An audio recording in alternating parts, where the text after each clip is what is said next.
Hey guys, welcome back to Hungry Fusion. Today we are going to make a special video for my kid's birthday. I prepared a toddler friendly birthday cake for my kiddo.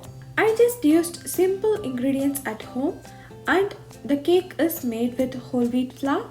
I prepared the frosting with buttercream and cream cheese. I also used chocolate ganache to make the cake.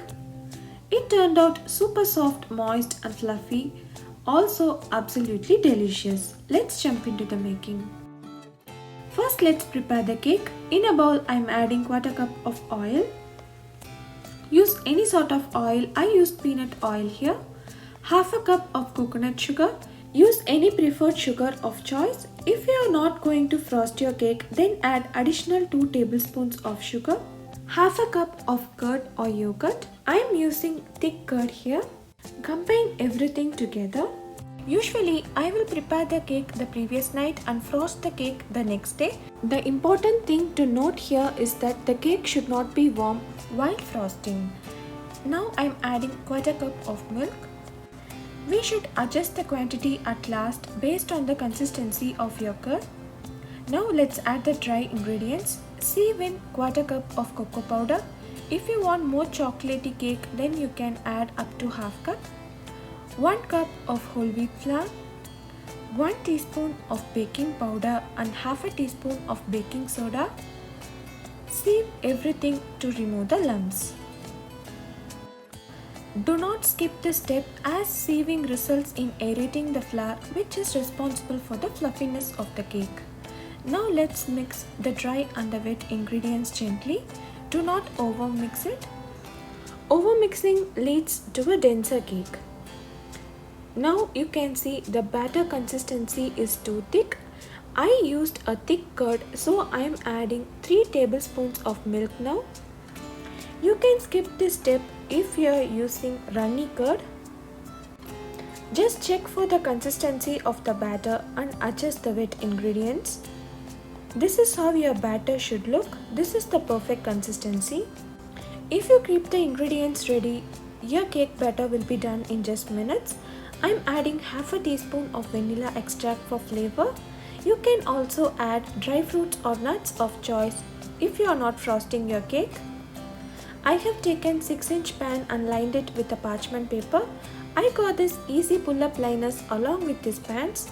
I will give the link in the description. If you want, you can check it out. I have added the prepared batter. Tap it once to remove the air bubbles. This cake itself tastes so delicious without the frosting too. Now I have preheated the oven at 355 Fahrenheit and let's bake it for 35 to 40 minutes. Each oven temperature differs, so check it after 30 minutes. If the skewer comes out clean, then it is done. If not, you need to bake the cake for another 2 to 5 minutes. Once the cake is completely cooled down, let it sit in the fridge until you make the frosting the next day. Before frosting the cake, make sure your cake is cooled down completely. I have freezed a bowl for 30 minutes. Now I am going to make the frosting. I am using 1 stick or half a cup of unsalted butter and 8 ounces of cream cheese, which is 226 of grams. Make sure to use room temperature butter and cream cheese for making the frosting. Both of it takes about 2 to 3 hours to come to room temperature. Now let's combine everything together. I am using a hand mixer to soften the butter and cream cheese. Scrape the sides for frequent intervals for even mixing. I have added 1 cup of powdered raw sugar. I have made it myself.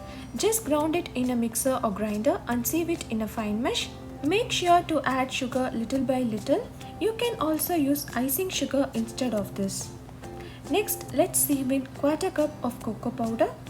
Do not add it without the sieve, otherwise there will be lumps. Mix everything well with the hand mixer.